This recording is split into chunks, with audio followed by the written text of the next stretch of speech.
95% of AI pilots fail. Is that surprising to you? And why do you think that is? No, it's actually not surprising to me. If you're in school right now and you're going for coding, or maybe you're even a seasoned coder right now, Yes. what does the future look like? Really good question. Do you think college has become a scam? I have a pretty strong opinion on this. Okay. College isn't for everybody, but a lot of people get pushed into that. Are we in an AI bubble right now? Yeah. There's just a ton of money that's been invested. All the companies Yeah. out there, they're hemorrhaging cash. What does it mean for the everyday founder, business owner? How is it going to impact them? If your business is in this AI space, you build a company real quickly, or it's maybe even something you've built over time, the very thing that creates the opportunity in terms of getting to market fast, cheap, is also a thing that could also be your Achilles heel. Jason Krantz, pleasure to have you on the show, man. I really appreciate you coming in. I love your energy already. Just came to the door. Let's go. You know, like Rock and roll. I appreciate that. Founder and CEO of Strategy Titan, and then labortitan.com. Yeah. Right. Yeah. So I see AI advisory firm, staffing, recruiting. You've been in, obviously. So we've got some fun stuff to talk through. One of the things I wanted to bring up right away, since I've seen you do a lot of posts about AI, is I saw a recent stat, and this was a Forbes article. Maybe we'll link it up here, but you can look it up if you just Google Forbes.com and Google 95% of AI pilots fail. And the article talked about what business leaders should do because of this or as a result of this. What are your thoughts on that? If 95% of AI pilots fail, is that surprising to you? And why do you think that is? No, it's actually not surprising to me. So with my background in data and analytics, one of the things that I found is you're trying to lead a corporation in through change, right? Transformation of some kind that ultimately hopefully leads to some kind of value creation. Yes. Trying to go from here to here. And the thing is in order to do that in any realm, even outside digital realm, you got to have certain fundamental things in place. And AI is really relying upon like quality data. Yes. And having run through this process in many companies, I've seen firsthand how many times people want to do the big adventurous thing, but they don't have that fundamental blocking and tackling in place. Yeah. And so therefore, it's kind of like starting a race with a flat tire. You're kind of in trouble like out of the gate. You're just not going to get there. And so in many instances, you can have companies that see the big shiny object and they want to chase that because it's what everybody's talking about. Yeah.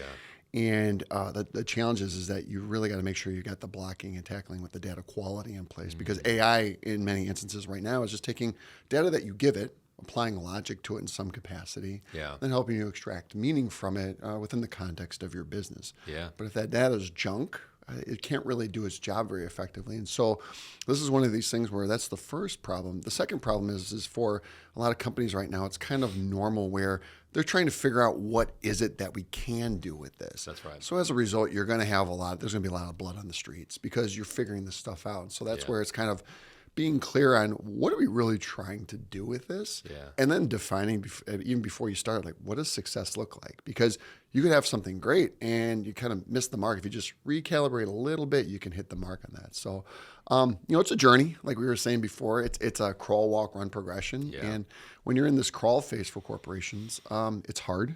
And then there's also the cultural transformation side, which comes further down. You make some really good points there, and I wholeheartedly agree. I was listening to a podcast from a former client of mine, and he was talking about how a lot of boards now are like, show me the AI project, that you guys are doing. Where are we spending money on AI? And it's not about what results do we need to get, what outcomes, and how can AI help us achieve those. It's just, what are we doing with AI? Yeah. What are we doing I don't with care AI? what it is. Just we got to be doing something with AI, right? And it's like, Yep. is that really the mentality though? And I think you and me are aligned there, where it's like AI can be a massive advantage and amplify results and help you do things more efficiently, but you do got to have some things in place first. You do got to be intentional with how you're using it. Yeah. Right? Yeah. It's the analogy that I use because I like analogies because we can relate to them. And it's this idea of if you want to lose weight, you don't jump to using fat burners or creatine or something like that. First thing you do is you make sure you're exercising, you sleep, you're eating right. Basic blocking and tackling things that if you get those right, then you're going to get the benefit of all the other stuff, but you're going to get 99% of your benefits from that basic stuff. Right.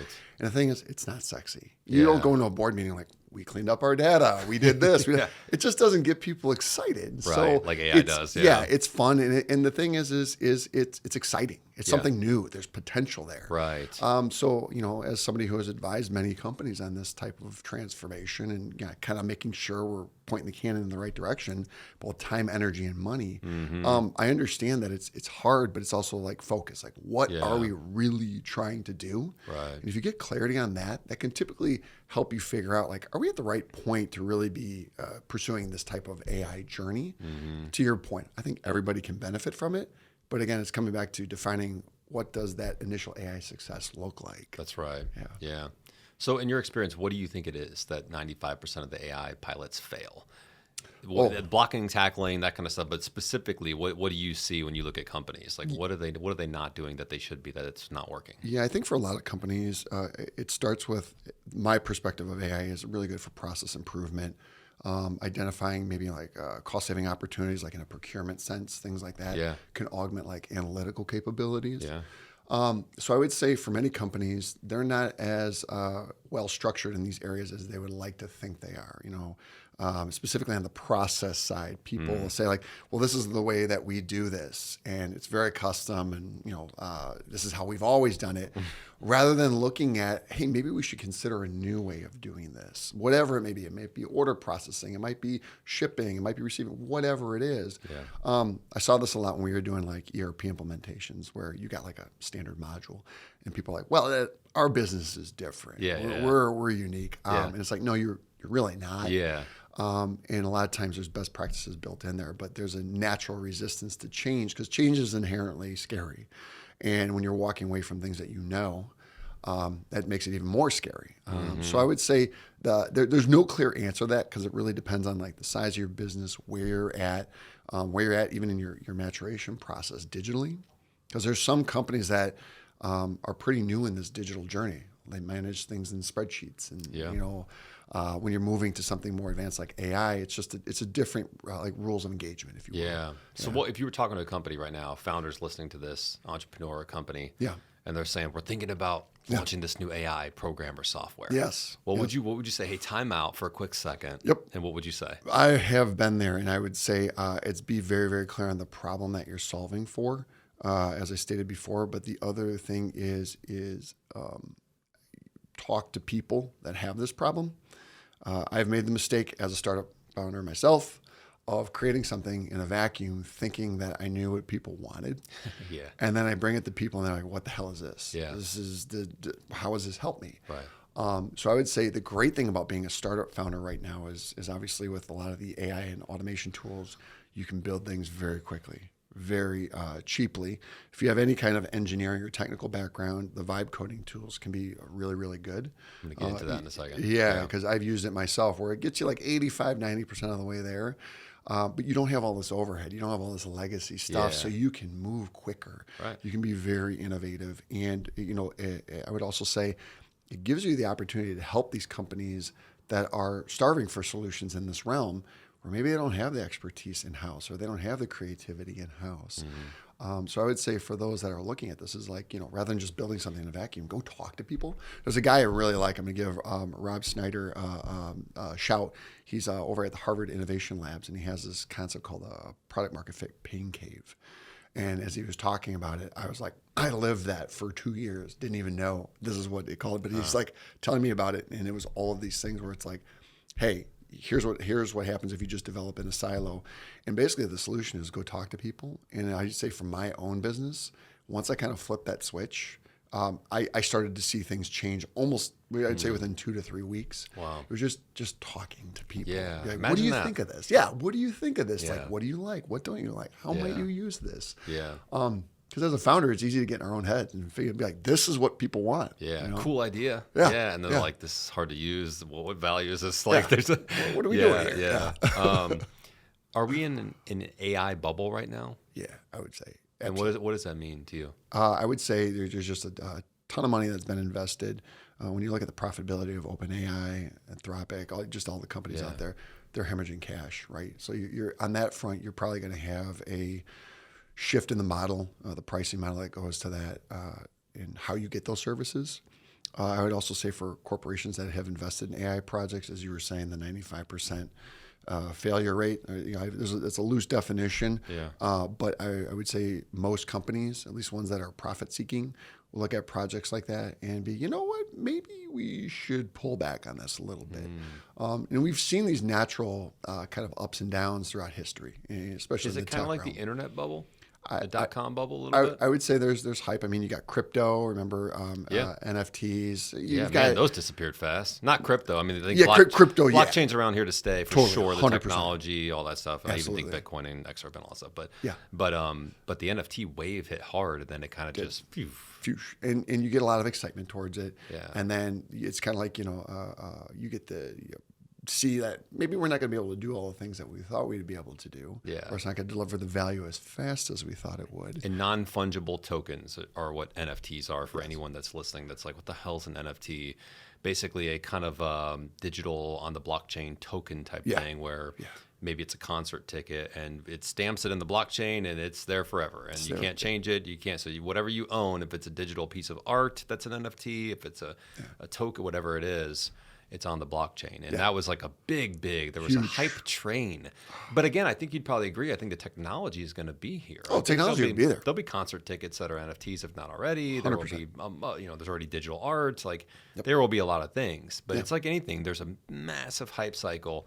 Then it kind of comes down to reality, and then it kind of slowly builds back up again. Yeah, and I think that's actually a healthy part of any cycle. It's natural as humans. Yeah, we follow these cycles over and over. We overreact, it seems like, as humans. Yeah, we're emotional beings. Yes. And so we get very excited. There's nothing inherently wrong with that, but it's being able to step back and try to, as objectively as possible, assess the situation, make informed decisions, rational decisions, not off of emotion where we've got to, like we were saying, the board, we got to do this. Yeah. Like, I understand that's a feeling. Yeah. But is that really the best use of our time, energy, and resources right that's now? A great question. And so it's the idea though is that like it's good because after you get burned, like I'll say this as an entrepreneur, I've made many bad investments. Yeah. So after I get burned, after you get burned, you learn to be like, it's not that I'm not going to do it, but I'm going to be more diligent in how I assess the opportunity, how I deploy my capital or resources or whatever it is. Yeah.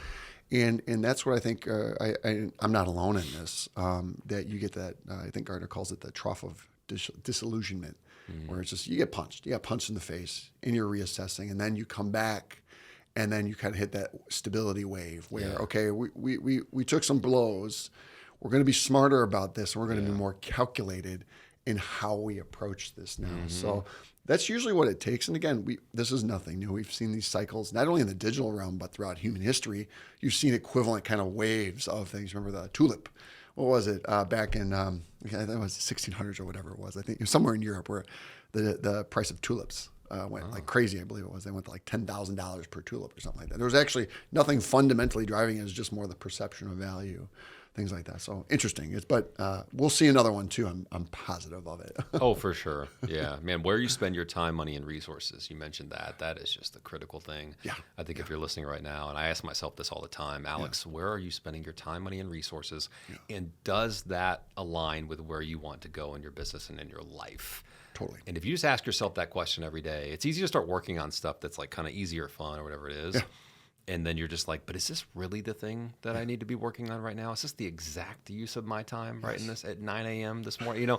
It's a good question to ask yourself. And I think it's humbling in a lot of ways because you're like, yeah, I guess I'm focused on this. Somebody else can do this, or this doesn't need to be done now or urgently, 100%. You mentioned crypto, or I guess we both talked a little bit about crypto. I know this is not necessarily your area of expertise, but I'm curious what you think about Bitcoin, XRP, Solana, Ethereum. Yeah. I would have said 2 to 3 years ago, it's a joke. Like seriously, I was like, yeah, there's no way at all. But you can't ignore the acceptance and facts that are now staring us in the face about it becoming a much more viable. Again, this is reassessing our perspectives in the light of new information.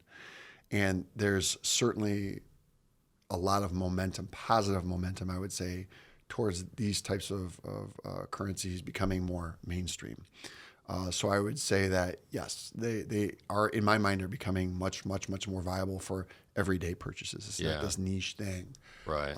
That, I wouldn't be surprised if in like 5 to 10 years, my kids are using this stuff. For sure. To purchase. I'd be shocked if they weren't. To be Yeah, honest. absolutely. And it's one of these things where I'm fine saying that because it's one of those where, you've got to be open to, you have an opinion today based upon the information that you have, but that information or that perspective can change based upon new information that becomes available. And that's, I remember when it first came out, I was like, this is hilarious. Like, cause there's no, in the beginning, you remember there was like thousands of them. And you're like, which ones are frauds? Which ones are real? And I think for a lot of people, at least the circles that I ran in, that's the thing, is trying to figure out like which ones are legitimate, which ones are not legitimate. Yeah. How do you maintain the legitimacy of this? You right. know? I think you've seen a lot more stability come to kind of these core currencies. So Bitcoin, XRP, Solana, Ethereum. Are you invested in some of these? No, I am not. Why not? I would say that I missed my opportunity maybe earlier. You think so? I'm not sure exactly. This is where, again, I don't spend a lot of time in I know this it's not area. your area of expertise. Yeah, so not my area of expertise, but I am highly curious about it. And sometimes you look at the valuations and the inherent volatility that comes with that. I have a finance and portfolio management background, so I tend to be calculated risks. Yes. Very, very calculated risk. And these are ones where I just have a tougher time putting my finger on the risk profile assorted with these things. And as a bootstrap founder, unfortunately, I don't have the time necessarily that I'd like to invest. Yeah, I get that. To really like understand what are the fundamental things driving the volatility that we're seeing. Because if you can't it's not that you always have it pinned, but you want to have a sense, right? Or at least feel like, hey, be I knowledgeable. understand. Be knowledgeable. Understand why the markets change and things like that. Yeah. And I think that's the opportunity. I think you're right. 2 or 3 years ago, I was like, maybe I'll jump a little bit in there and see what happens. But it just felt very risky and very volatile. And now what you're starting to see with crypto is a few different things. But I think one, it's becoming global. The global economy is starting to accept these things more. The technology is so much better than the traditional systems. It's payments instantly. There's lower fees. There's faster transactions. It's just like it's more typically more safe because it's on blockchains and it can't be tampered with and things like that. And then you've got just like the political landscape, which is just much more in favor, not only U.S. but across the world, much more in favor of crypto. Yeah. And so I think we're at this time period now where it's the best time to get in. Because I think and I am not a financial advisor or anything like that, so please don't, take this and like do your damn research. But I am invested in these things personally, because I think it's a good time period where we know these things are coming. The hype train has kind of gone up and died down, and now it's steadily inclining or increasing, I think. And I think, but we're still early enough to where most people are kind of like, I don't know if I want to put money in this yet. So it's early enough. Yeah. But it's not late. It's not too late either, to where I don't know. For me, it makes sense. But to your point, the volatility, you will, if you're uncomfortable with it going up and down every week. I don't think the swings are as wild as they used to be. Although they're still probably coming. I'm sure still there, but there'll still be some wild ones. Yeah. Like be prepared, right? Be ready.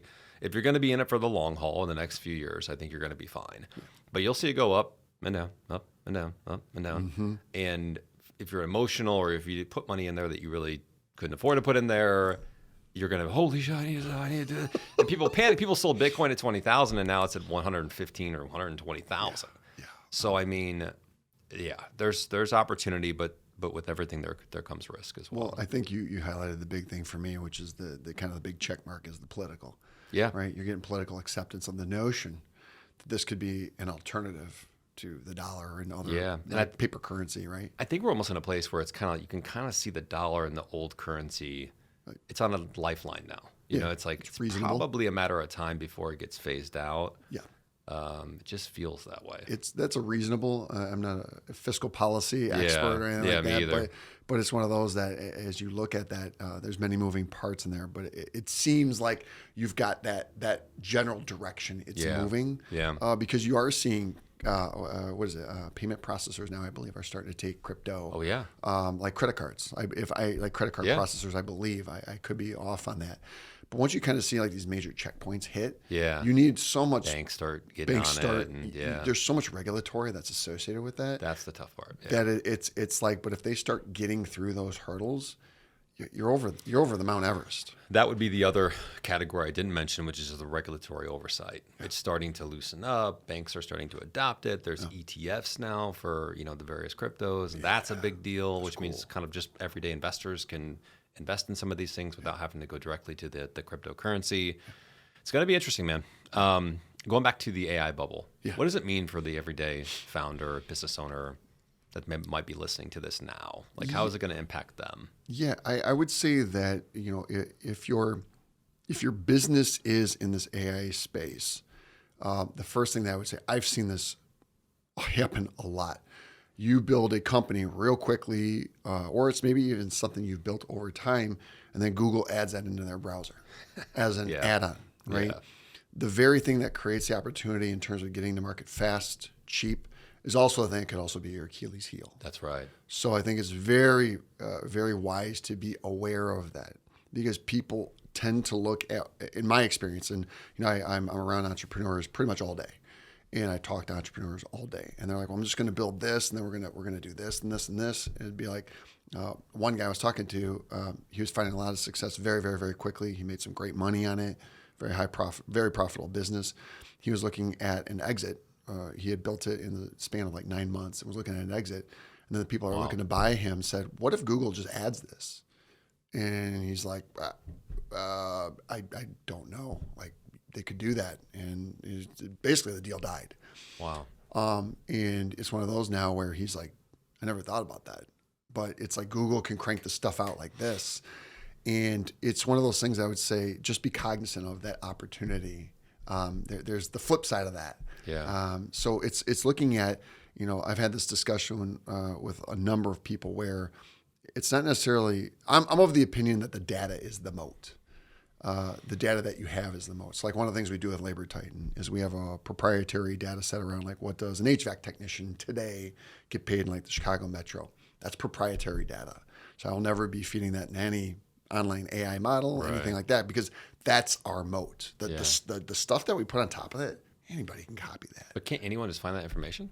No. So for like us, is like if you're going to use using the pay data, most of the pay data that they use in the United States is going to be, if you're looking free, it's the Bureau of Labor Statistics. Right. Right now, that data is like 2.5 years old. Yeah, which can be wildly different than what it is today. Yeah. Especially for certain segments of the workforce. So we focus on like the trades. Okay. So how do you get the data? So we start with that data. It's kind of like the flour of the cake. Right. And then we do a lot of modeling. We'll say using probably about 50 different data sources. I'm a former data architect, data engineer. Did a lot of financial modeling in my early days. And I built basically an algorithm sequence to create from this base data set, the BLS, and then a whole bunch of other data sets, create an output that basically makes an estimate of like what's the market paying today for a job like in St. Charles. And what do they get paid at entry, median, expert level? And then we also do forecasting. And so with forecasting, we're about 90, 95% accurate if you give like a 5% margin of error from where the BLS comes out. So for us, that's the secret sauce. It's not like what AI does to our data, because that anybody can copy literally in an afternoon if you know what you're doing. Yeah. So that's what I would say to many of the founders here is that, there's a lot of great stuff that you can do with AI. And again, this is just my perspective. Yeah, totally. But that mode is really, what proprietary data do you have? What are you collecting? When you're doing that back and forth with the customer, you're collecting a lot of valuable data. Right. That's defendable. Generally speaking, that's going to be the defendable part. And that's what creates a lot of the value. Like if I was investing or when I'm assessing companies, that's what I look at is that I'm not saying that the tech is commoditized in not that it's not valuable, but you show me something and be like, I can copy that. Yeah. With a team of engineers, you can copy it. Maybe it was like $1 million before. Well, now you can copy it with like an engineer and a ton of AI credits. Right. It doesn't necessarily mean it's easier, but you can compress the cost and the time frame to copy. So as you're looking at that, you're looking at, to get back to our original point on the AI, you're looking at what are the problems that we can solve, right? And how does that create value for our stakeholders? Yeah. But then, like, how defendable is that? Yeah. And I think brand, I think, plays a role in that too, right? 100%. What kind of brand have you built, and or are you building in the marketplace? Because people don't just buy the thing; they sometimes buy the brand or the feeling or emotion or whatever it comes with it. Totally. Do I trust you? Yes. Do I feel like you can help me solve this problem? And maybe does your brand give me something else, a status? Does it give me a good feeling when I buy it? Does it give me bragging? Right? There's that type of stuff too. Absolutely. You know, and that's like really, really important. Yeah. I think if a company produced the same exact thing as Apple, MacBooks, cell phone, whatever, but it had a different label on it, and it was $200 cheaper or $500 cheaper per item, whatever it was. Yeah. I still think people would choose Apple. I would choose Apple. Just by default, unless they really spent days looking into, I think you'd be like, this is kind of the same thing. This is Apple. This is another brand you've never heard of. They'd be like, nah, I don't know if I trust that other brand. You know what I mean? Totally. Yes. I'm going to go with Apple. I'll pay a little bit more, but it's cool. I've had Apple. I know Apple. It's my ecosystem. I've got it. Totally. So that's brand. But you did a recent LinkedIn post where you said you spent 6 months treating AI like your coding partner. Yeah. And here's what you learned about the gaps that get less press among all of the hype. What was that? Oh, yeah. So I had fun with that one. So it was one of those where is that vibe coding? Vibe coding, yeah. So what is vibe coding? So vibe coding, as I put it, it's having AI help you code. That's the overly simplistic way where you give it a prompt, you ask it to develop something, and then it goes and it codes it for you. So you don't need to be a coder. You don't need to be a coder, but this is kind of what I was trying to get there to with my post, is that people assume that like a tool like a Lovable, that's what I use, is going to get everything right for you. And that is a gross misconception, because as you add more complexity, it inevitably happens where the AI kind of starts to get off the rails a little bit.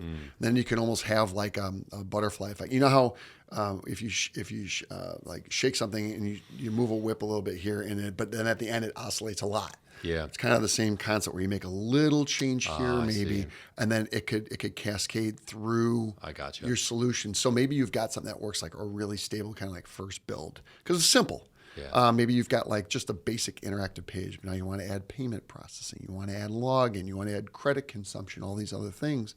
Well, every layer of complexity, you're kind of it's trying to build upon what it's already done.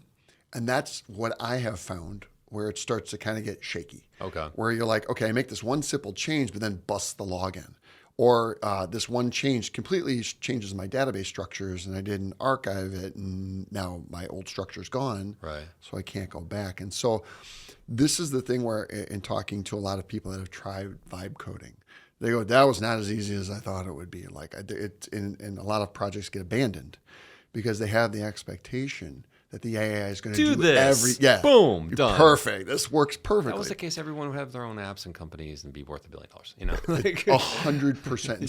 So this is never that easy. Well, and so I said, you know what? I'm gonna give this thing a pretty good challenge. So it's something I had built before. And you've done coding before in the past? Oh yeah, I've done years and years in coding. Right. Pretty advanced stuff. Right. Database architecture, design, data engineering, all that stuff. So I knew what I was doing. And it was one of these things where, I was doing a lot of geospatial analytics. So you put a pin down, you calculate a drive time around it, and then I wanted to pull in like, what's the population in this area? What's the mix of workforce? All these other things that were pretty basic. I was setting up basic API calls to like the Census Bureau, and then I was using this software Turf to do spatial joins. Things that weren't like crazy on the front end, but we had database integrations and all this other stuff and edge functions. And so I just started layering it step by step by step. And then I noticed as I got to a certain point, like every change was breaking something. So then I was having to actually manually go in and be like, no, this isn't the code. It should be this. You're making the wrong table reference. You're doing this wrong. You're doing that wrong. And even after I tell it, like, okay, you have a value of X, it should be Y. Yeah. It would still miss the mark. So this is the thing where my point in that is saying, like, listen, nobody talks about like this dirty side of vibe coding.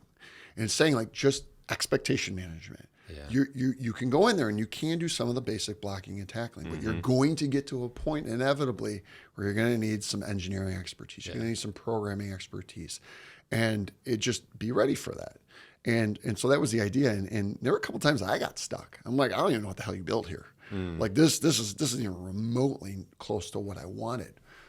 So it's a process, as we, and I think with that is just understanding that I built a fully functional healthcare management system in one day.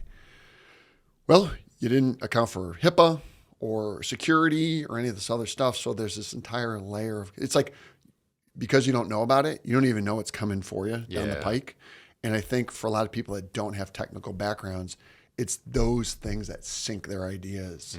So it's just more, again, as we said, when you're building something in AI, understand, what are you trying to do? Do the due diligence. Have fun with it if you want to build that. If you want to build your AI, do it. It's awesome. It's great to learn. But just be aware that if you're expecting to get there in a week, you're probably not going to get there. And I'm not saying to be a pessimist. It's more of a realist. I've never tried it, but that's kind of that was my mindset coming into it. Yeah.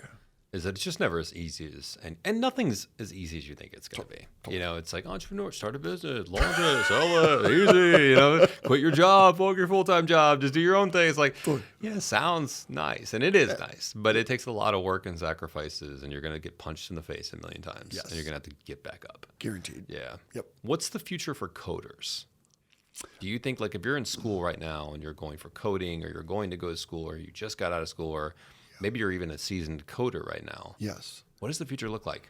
That's a really good question. I have this debate a lot with a lot of people I respect that are experts in this. And I would say for senior engineers, they're going to be worth gold. They're always worth gold, but especially so now because in my experience, these tools like Lovable right now are like junior programmer level. They crank out good code. It's good. It's generally pretty darn good. Yeah. Maybe little tweaks here or there. They need some redirection, but it's only going to get better. I believe it's only going to get better. Yeah. The problem becomes is that it's like this paradox, because if I was a young kid, I want to learn coding, but then I'm not going to be able to get a job really because these things are doing it. Right. But then if you don't know coding, you're not going to have the baseline capabilities that are needed to address the problems I just talked about, where the structures aren't right, the code's wrong. So you don't know how to read and interpret it. Yeah. So this is where I kind of go back and forth, and I don't really have like a solidified opinion yet, but I do think inherently just the mental process of thinking about, because it's how do you structure code? How do you think about it? How do you set up tables? How do you make this stuff work? So it's not just about like the actual code itself, but like, what am I trying to build? What do maybe those modules look like? Within the modules, what are those things, cascading dependencies and other things that I need to make this thing work? That's like the mental muscle of how do I want this app to function? Because if you want to build something in vibe coding, at least today, you got to understand like, what do I want this thing to do? And you kind of have to, in the beginning, try to give it some guidelines and like, listen, this is the nature of what I'm trying to build. So I would say that's really hard to do if you don't know how to code, if you've never been through like the process of developing these types of apps. So I would say learning to code is inherently a good thing. I don't see a downside. It's just how much time do you put towards that? Yeah. I think that's the big variable. Yeah. And there are people that they gravitate towards this stuff. They love it. And you do still need engineers. You need a pipeline of engineers to come from somewhere. Yeah. So I would say, yeah, it's worth pursuing. Just as with anything, understand your career prospects in that particular area, and it's changing so fast right now. Yeah, it's kind of hard to say exactly. That's a very politician's answer. It's a non-answer. No, but it's true though. It's hard to say. Yeah, it's hard to say. It's really, really hard to say. I would say if my kids were looking at that, I would say pursue it because you love it, but have a backup plan. I think just know how you fit in the marketplace and how it's evolving fast. Yeah. Be thinking about that. Yeah. Don't just be like, I'm going to learn to code. And then like you get out in like 3 years from now and it's like the basic coding that you learned is now being done.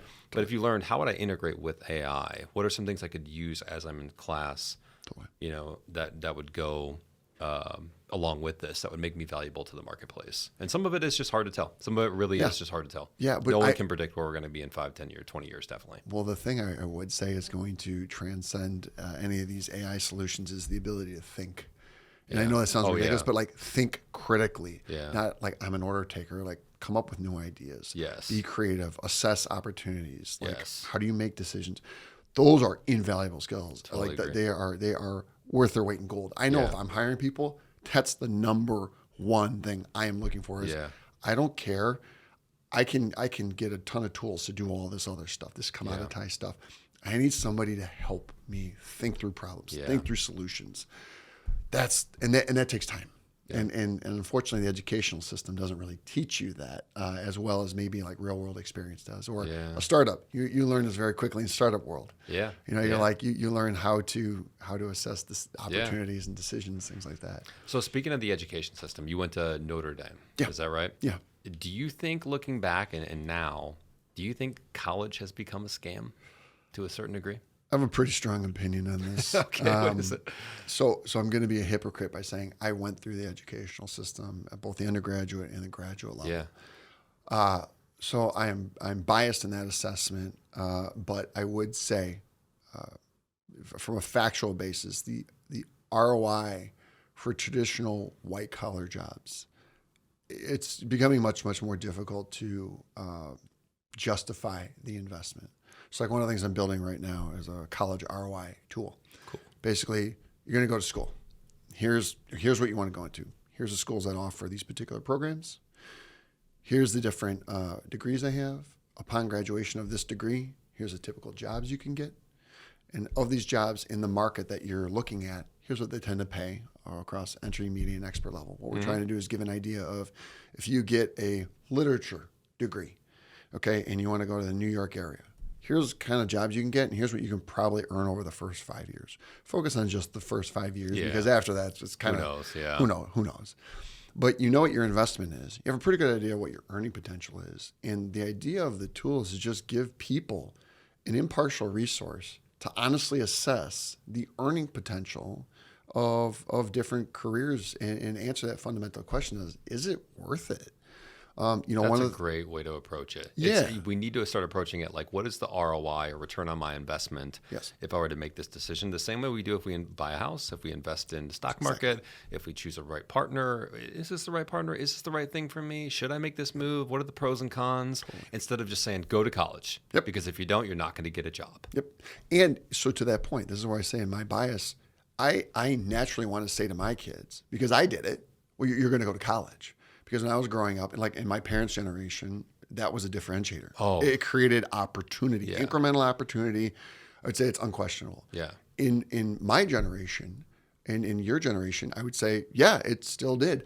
I'm not convinced in this generation that it's there because the nature of white collar work, and I do delineate between blue and gray collar work, which is a totally different animal. Like we got a major problem on that side. Gray, what's that?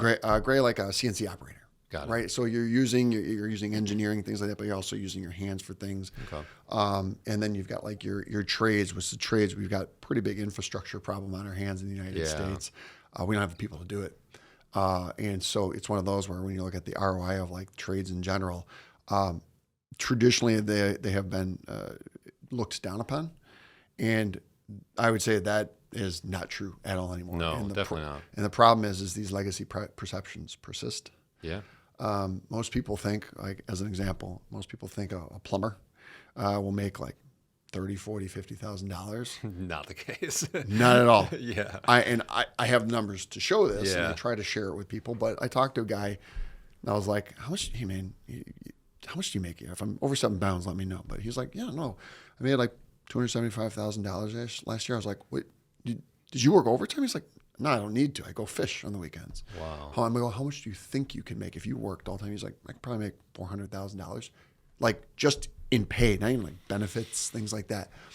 So the point is that like people don't have optics to these things, and the reason why, to bring it back full circle to is the ROI there. I don't think I'm alone in this, and I've talked about this for a number of years about how the nature of educational ROI is changing. Yeah. And so you've got these legacy perceptions. We need to challenge those with facts. And then also for these other jobs that are very viable career paths, because college isn't for everybody. A traditional 4-year college is not for everybody, but a lot of people get pushed into that. Mm-hmm. And it's like, what if you could do the thing that you want, make more money than your white collar alternative that your parents may be pushing you into? Oh, and not only that, you have to pay less money to get that degree. Yeah. And what it comes down to is it's just kind of one of the core ideas that I like to operate from, which is information, giving people information so that they can make informed decisions. Yeah. And not letting biases take over, because biases are crazy powerful. So I was all over the place there, but to bring it back is that I'm not convinced that college traditional college especially, is delivering the ROI that was there like it did in the past. Yeah, I agree. It's become more costly and delivers less ROI. Yeah, for sure. And yet people are being forced into it still. Not forced into it, but pushed, influenced into going to college. Yeah. It doesn't feel like it's a problem that our government wants to solve. I would agree. So I've talked to a lot of people about this. I've not met one person that was like, I think college is the institution of college and everything around it. Yeah. Nothing should be changed. It's perfectly fine. Yeah. You've got you've got people on one side where it's like college is a scam in most cases. And on the other side, you've got people that are like, I think it needs some pretty deep reform. And I think people need to assess if it's really worth their time. Yeah. I don't see anyone on the other side being like, I think it's great. It's good for everyone. Yeah. If you're going to school for marketing or to be an analyst or, sales or business or entrepreneurship, what is the point? Like, I don't see the ROI there when you could probably go online, build your own personal brand, start your own side hustle, make money, have zero debt, and get better hands-on experience in real-world shit. Well, but you think about it. It's like, I think you're onto something. And think about this. When I was going to college, there really wasn't online alternatives. No, the internet. Khan Academy didn't exist. Sorry, cut you off. No, go ahead. No, but like the Khan Academy didn't exist. YouTube didn't. Like I see now what you can learn online. Right. And it's like one of those things where you're learning, you're pursuing that knowledge out of genuine interest. Not like I have to take accounting. Yeah. I got to do this. Which, don't get me wrong, there's value in that, but you're paying a lot of money for something that's kind of like, do I really need to know this? Yeah. And again, this is just my philosophy. I'm not saying it's inherently right or wrong. It's just my view of the world. Yeah. But you were going to say, sorry. No, it just feels like college, the institution, is an old, sort of slow, outdated model that just hasn't adjusted with the times. We haven't looked at it and gone, okay, there's the internet now, there's YouTube now, there's personal brand, there's social media, there's AI. Are we taking care of our kids? I mean, that's what pisses me off about this, is because I have kids, you have kids, right? Yeah. This is our youth. Yeah. How do we not care about our kids? How do we not care about their education? Yeah. And I think there should be some form of like a decent path for a free education if you want to continue on at a certain level. And then if you want to pay for something, great. But are we assessing, especially if they're public and state-ran schools, we should look at that almost like we're running a company and say, what's the bang for the buck that these kids are getting? I just think it's sad to me that kids are in their late 20s or 30s, still paying off college debt. They have a job that their college degree did not really influence them getting it all. It's not even in the same field in most cases. And here they are, they have a mortgage when they leave college. They're 22 years old. They're in all this debt right off the bat. It's like, man, that's not serving our youth. Well, yes. That was kind of the impetus of this college ROI thing I'm talking about. Is I have a friend whose daughter went and got an art degree, and she paid $300,000 for a degree. Didn't understand upon graduation what her job prospects were, and she's got a job now that pays, $35,000. Never gonna be able to pay that She's like, I have to live at home. I can barely make my the interest alone. That's it. You're spot on. That's it. She's like, she can't start her life because she was just duped by the system, and that's where I was like, we got to do better than that. Like you can't be. And you also, as an individual, had to go $300,000 for an art degree. Maybe I should rethink this. Therein lies giving people the information. Be like, okay, before we jump in the shark-infested waters and meat suit, maybe we should think about this a little bit. So again, it gets back to, that's great you want to do that. Let's run the numbers. Yeah. Let's see what they work out to, and let's understand what can you actually make, because sometimes with kids and even parents, they get so enamored with like the idea of a degree from an institution that they don't take a step back and realize that this 4 years might be great, but then am I hamstringing my child to get on their own, start their own life, buy a house, right? Because the other thing is too, is I do believe that this trickles into economics, because you're procrastinating people's ability to get out and actually contribute to the local economy instead of paying off student loans that are Yeah. exorbitantly priced, right? They did sign up for those loans. To be honest, they took that responsibility. So it's a complicated conversation. Yeah, but in most cases they're 18. It's like, you know how you are at 8. You're not thinking about bigger picture type. You're like, sure, I'll pay it off later, whatever. You know, you're 18. Totally. I mean, I think about it, like 30. I was still figuring stuff out. 30, Like, exactly. What am I doing? Exactly, dude. Exactly. And yeah, no, I 100%. And you're right. It plays into why do we think kids or adults in their 20s and 30s are foregoing having kids or waiting longer to have kids until they're older? Why are they buying houses later now? I think the average age is like mid to late 30s when people are first-time home buyers. Yep. All of this plays in a role that they're coming out of college with. There's all this debt. They're like, I got to pay off this shit before I can do anything else. And I got to have a good job that allows me to take care of myself and my family. And so it's kind of crazy. Yep. I wanted to ask you, because on your LinkedIn banner, you say, win the battle for talent. Yeah. How do companies win the battle for talent? And what does that even look like now with humans versus AI? Yeah, well, it's changing very, very quickly. So when I say win the battle for talent, a lot of times, specifically for the areas that we focus on, which is, as I said, gray and blue collar type jobs, in general, they tend to be a little bit more price sensitive in terms of pay than other like white collar works. They still get benefits, still do all that other stuff, but like forklift driver. A forklift driver would move for a quarter an hour.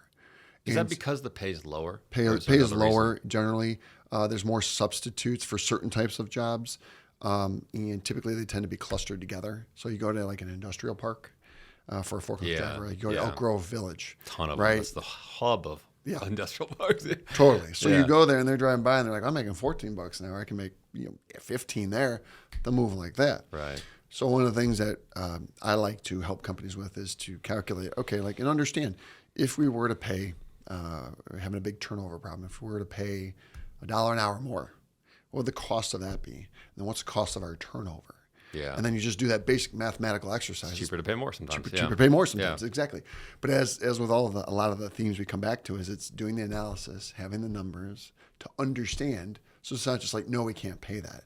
Well, there's an opportunity cost of that. And that, like, maybe you're not paying the $1 an hour more, but you're paying 5 times that in turnover cost and lost productivity. As an example, this is a real situation we dealt with. This company was thought that they were paying very competitively up in Elk Grove.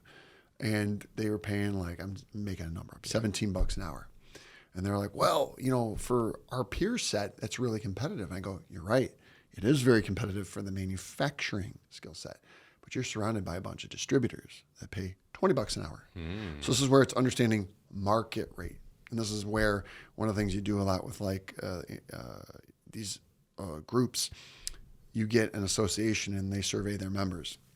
But it's a sampling bias, because it's all manufacturers. You're not getting a real market sample. Yeah. So if you're like, okay, we're really competitive in our view of the world, but you're surrounded by a whole bunch of other people that pay more, you're going to lose, even though you have the perception that you're competitive in the market. Right. But you're competitive to your peer set. So what we do is that's where, by focusing on the market pay, we can say, we understand, keep your survey. That's all great. But here's what the market's paying right now. Now, whatever you choose to do with that information, that's your choice. But at least hey, this is what you need to pay to win in this market. And we do a lot of industrial site selection. You're going to open a new plant in an area that you don't have a presence in. This is a very important question. Yeah. We got to understand, like, how much does the talent that we need cost? When is it available? 2, where is it coming from? 3, can we afford it? And then if you've got automation initiatives, like, okay, well, then you can do the calculus to say, like, well, we were going to spend $10 million in equipment. The people we need aren't there. We really like the land, so we might have to up that investment to 15. I'm just making numbers up. So what it comes down to is just having clarity, because for many jobs, pay is going to be a major determinant of, do you keep those people or not? And so that's kind of the long-winded answer to how is information is power, that same theme again, So Jason, outside of pay, if you had to sum up in one word why employees leave companies and go to other ones, what would that Culture. Culture. You have a crappy boss, I don't care how much you're paying me. If I got to go in every day and I'm getting anxiety from having to deal with my coworkers that are a pain in the butt, or my boss is up in my grill every single day, even when I do something well, I'll take less pay to go somewhere else. I've been in a situation like that where I despised my manager, and I was like, you couldn't pay me enough to work here, and I actually ended up leaving. Yeah. And I think that's pretty common. You know, your manager specifically can make or break your experience, and you're spending most of your waking hours in this environment. I would say it's going to be culture. What's your take? No, I think that's what I was going to say. Yeah, management, culture. I think purpose ties into that. The mission. You know, do you feel fulfilled by what you do? I think it's kind of a combination of those things, right? How you what is the environment you show up to, and what does it do to you internally? You know, does it fulfill you? Does it make you happy? Does it? I think that's a big factor. So there's lots of talk about unemployment going significantly higher. You know, some people talk unemployment is going to be 10, 15, 20, 25% in the next few years with AI taking a lot of these jobs, or at minimum displacing people and creating a lot of change. Sure. Do you think that's going to happen? And if so, what do we do? Yeah, I don't know. I'm still forming an opinion on this. Just look in your crystal ball real quick. Crystal ball. I would say, as with anything, in the same way that AI was going to save the world and do everything, we found out that's not necessarily true. Yeah. I'd say it's probably the same. There's these grandiose visions of how it's going to replace everything, but there's many rudimentary things that it's terrible at. Yeah. So I would say no, the nature of work changes. You know, as we talked about, it's not that you're not going to need coders, you're just going to need less of them to do X, Y, or Z. In the same way that I was talking about this, a relative was telling me about how back in the day, I never used a typewriter really, but people with typewriters versus word processors. Well, you didn't need the typewriter. The work still was getting done, but it just changed the nature of that type of work. I would say that I do think with the workforce challenges that we have, as going back to kind of that infrastructure challenge that we've got in the United States, which is very significant. We got a lot of work to do. In addition, that is you're looking at reshoring, nearshoring, all these other things related to manufacturing and trying to bring that back. I think that you're going to see a lot of kind of more emphasis put on kind of these jobs that were maybe less glamorous or less focused on before. Yeah. White collar work will always be there. I do believe that. I think we'll just need maybe slightly less people on that, but you do hear a lot about people that they just stopped looking for work. Yeah. Because they don't know where to go. They don't know what to do. I think that's going to be a big piece of it. Is people just feeling lost. And not really knowing where to go. Yes. I was just going to say, you got the obvious things like kind of like the analyst and the people that, if you're just like looking at spreadsheets, typing different information, moving things around, like that's something AI can probably do pretty damn well. Yeah. You think about the Waymos, you know, taking Uber, you know, like the autonomous driving, you know, there's a lot of Uber drivers, right? So, but again, at some point there were zero, and then they all did something else. You know, and then you got, but even it's interesting when you think about like, okay, truck drivers, you know, they're going to be displaced, let's say, for example, by AI, because AI is now just driving the trucks themselves. But there's also a big infrastructure that would need to be built for that to happen. How are they going to charge? If it's electric, or I assume it's electric. If it's gas, how are they going to pump the gas? You know, you would need basically wireless charging, which is out there, but it's not readily available across the entire country. And there's a million trucks. I mean, the amount of trucks that are out there.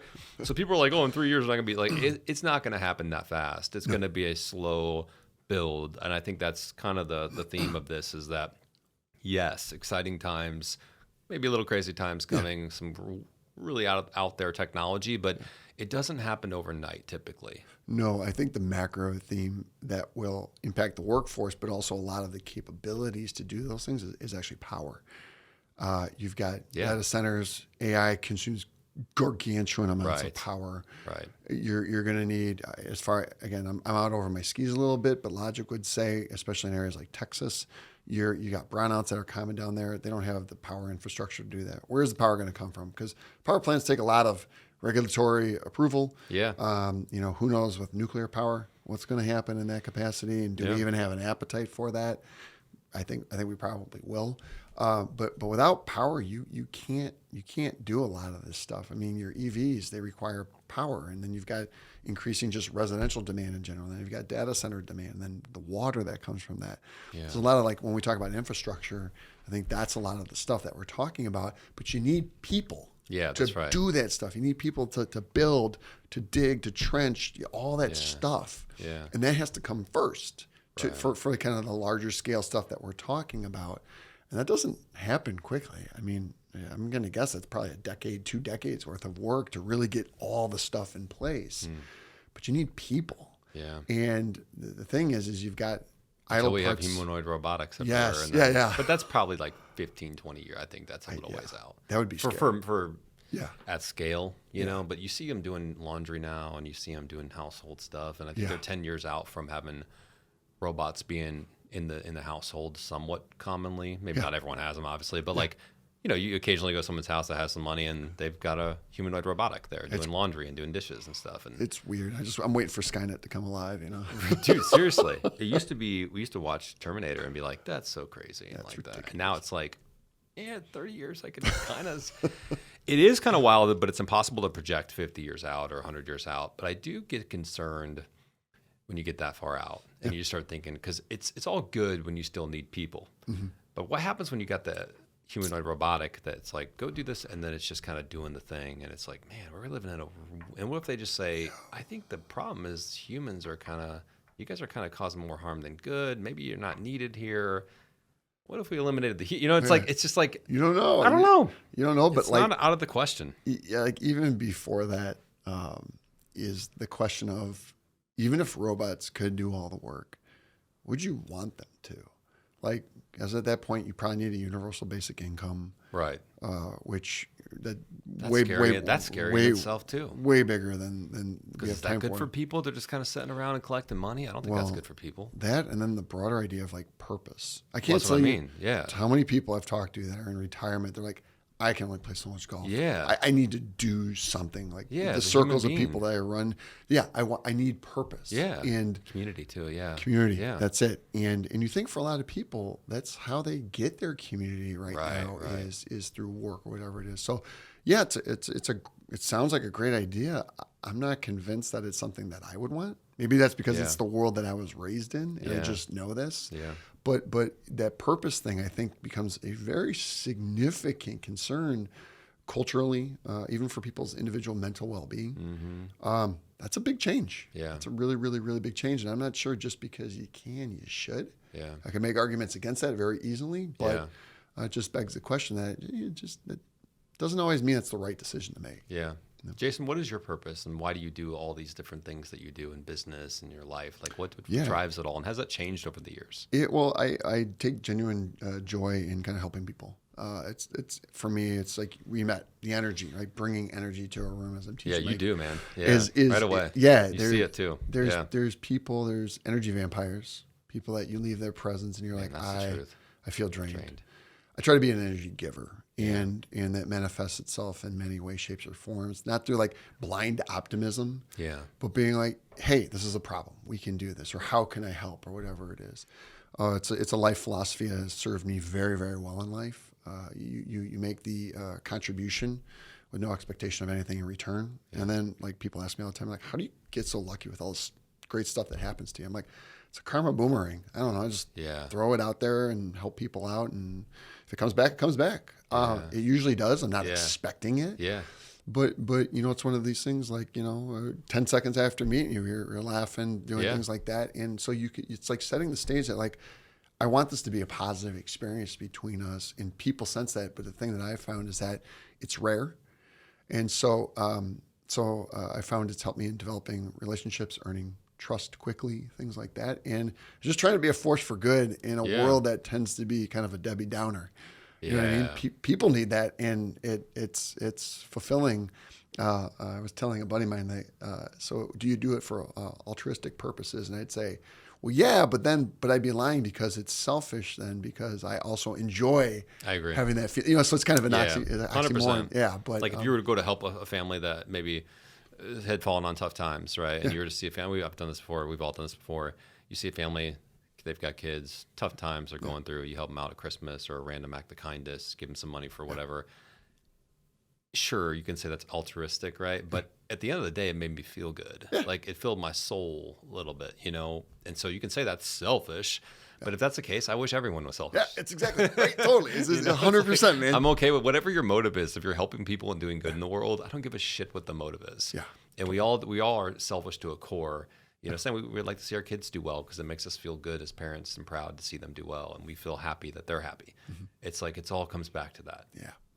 But it charges for me. It charges me back up. Yeah. Me too. And it's like it's connecting with people like that because it can be hard. And there's also too a lot of people that are seeking that, but they can't find it. And so when you're that beacon, people gravitate towards you. And this is this is one of the things I'm trying to teach my kids is try to be that positive force because people will find you. The type of people that you want to associate with will find you, and good things tend to happen.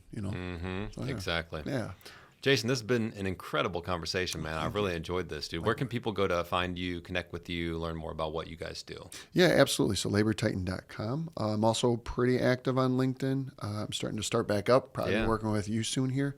But yeah, I just love having great conversations like this, talking, and challenging my preconceived notions and ideas. So healthy debate. I think healthy debate is very good. Yeah, I agree. I think we need more healthy conflict. Yeah.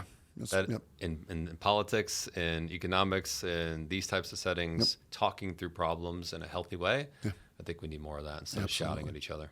Well, hey, thank you very much. I appreciate you coming on. Yeah, thanks, Jason. Thanks.